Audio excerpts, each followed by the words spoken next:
Hello people of YouTube, I'm back and today I'm going to do a little game review.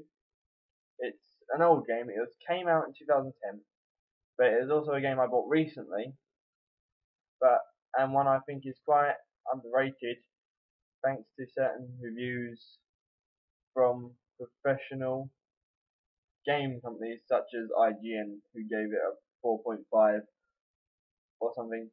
So anyway, that game is Splatterhouse for the PlayStation 3 and Xbox 360. I own the PlayStation 3, so I obviously played the PlayStation 3 version.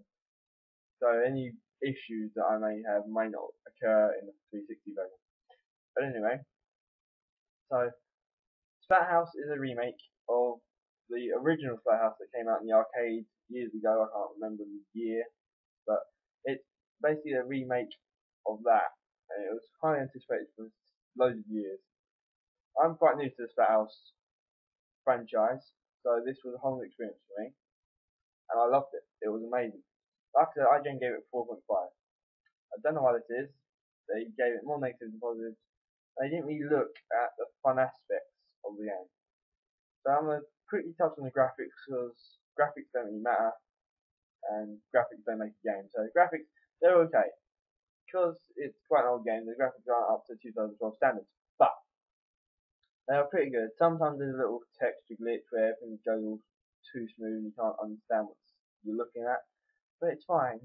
You're going to be beating stuff up, and there's going to be blood everywhere. You don't need graphics really. The gameplay is your basic hack and stash game. You go around into different areas and you beat the crap out of stuff. That is the game. That is a classic game.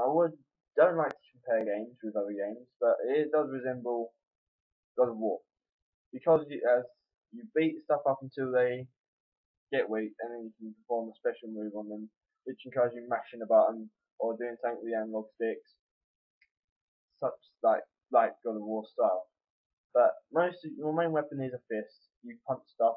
You're like a hench guy, and you punch stuff most of the time. Even though there's weapons like knives, clubs, shotgun is involved, chainsaws, stuff like that. And each level has like its own little sub boss and then a boss and then the sub boss keeps appearing throughout every other level. So it is a big hack and slash beat 'em up kind of game. Like the story is it's okay. It keeps you involved. Story is your guy called Rick, and without giving too much away, you go to this place with your girlfriend, and something happens to you. Your girlfriend gets kidnapped, and Rick is left for dead. He's then confronted by the terror mask, who then convinces Rick to put him on, and he turns into this hench buff guy who likes to beat the crap out of stuff. That's the story, basically. And you got to go rescue his girlfriend from this evil scientist person who wants to bring back some evil guys. That is the story. It keeps you involved-ish. You want to find out what happens. The ending isn't very good, I don't think. It was a poor ending for me after everything you go through. But I'll let it pass just because it was a fun game while it lasted. Yeah, it is a tiny bit short. There's 12 acts-ish. They're called like phases, but there's 12 acts basically, and each of them can last about half an hour. So depending on how good you are, you can speed through the game pretty quickly. So that's the story. So you go through and this mask telling you to do stuff, and there's like random stuff going on.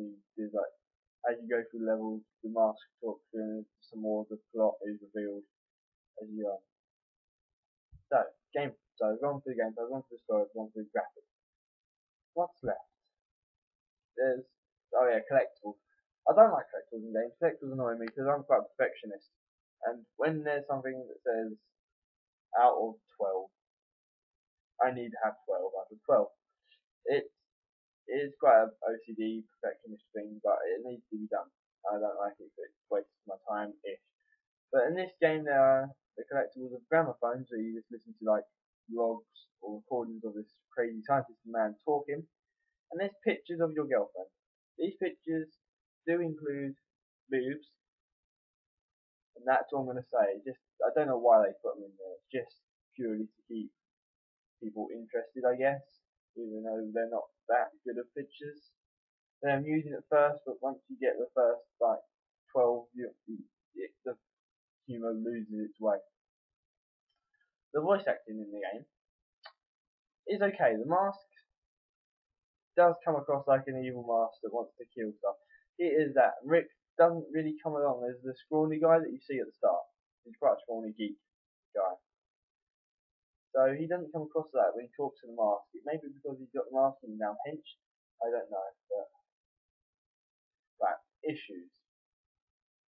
IGN said that there were camera issues. Okay. The only time the camera gave me a problem while I played the game was in a small corridor where you don't fight anything.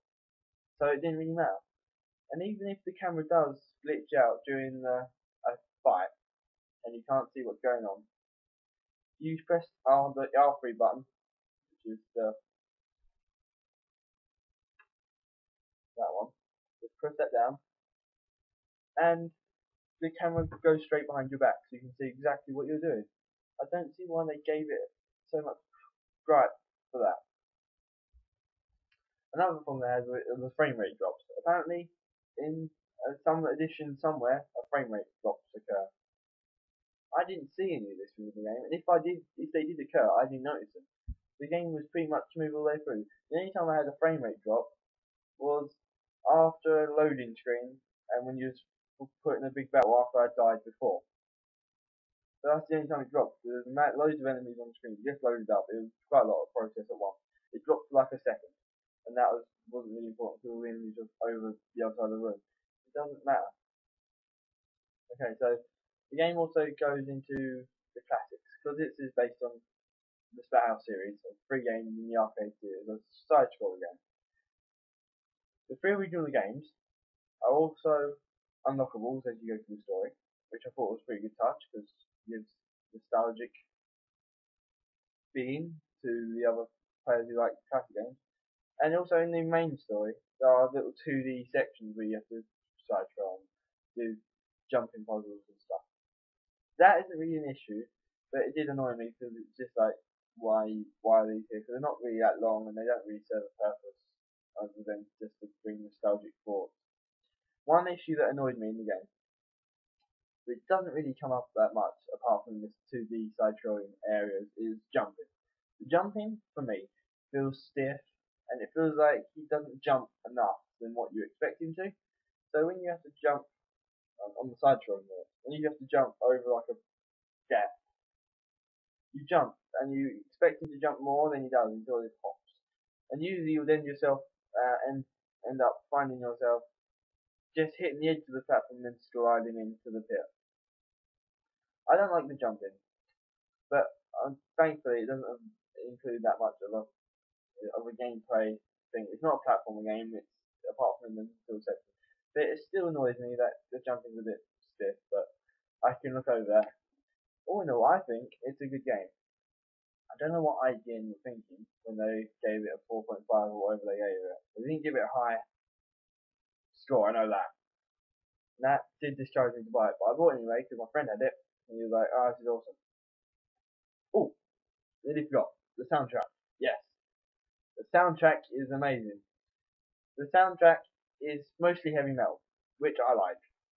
So, of course, the soundtrack is more mine. It has stuff like Five Finger Death Punch, Lamb of God, all them sort of bands. So, it is quite a heavy game. It's a bloodfest game. So, if you're not into blood and gore, heavy metal, hack and slashings, beat 'em ups, don't buy this game. I don't think it'll be for you personally. But if you do like heavy metal, blood and gore, beat 'em ups, hack and slashings, get this game. It is fun.